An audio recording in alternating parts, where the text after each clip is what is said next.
ทักทายสบายดีเบิดสุขสู่คนลาวไทยและก็ต่างประเทศน้ำเด้อตอนนี้บรถก็อยู่ที่สะพานพระปกเก่านะทุกคนเนาะบรถพามาเบิ่งกันนี่ทุกคนจักรยานหรือว่ารถถีบนะทุกคนเนาะถ้าผู้ใดอยากเอาไปปั่นกับโบเมนวาสิปั่นได้เลยทุกคนต้องดาวน์โหลดแอปออกมาแล้วก็ปลดล็อกเนาะทุกคนเนาะ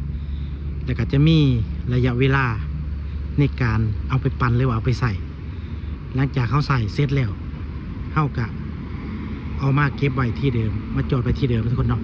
นี่ค่าบริการทุกคนค่าบริการเพียง10 บาทต่อ30 นาทีโอ้โหถูกมากทุกคนถูกมากเนาะก็จะมีการดาวน์โหลดแอปตัวนี้เนาะทุกคนเนาะดาวน์โหลดแอปตัวนี้เนาะแล้วก็จะมาสแกนรถขั้นตอนที่2ขั้นตอนที่3ก็คือเวลาเนี่ยเขาก็จะมาจอดคือเก่าเนาะประมาณนี้ทุกคนเนาะ30 นาทีต่อ10 บาทหรือว่า10 บาทต่อ30 นาทีถ้าผู้ใดอยากไปใส่ไม้ก็คือจ่ายก่อนเอาจักรยานไปทุกคนเพิ่นจะล็อกด้วยแอปของจักรยานเองทุกคนเนาะที่ว่ามีความเจริญหลายทุกคน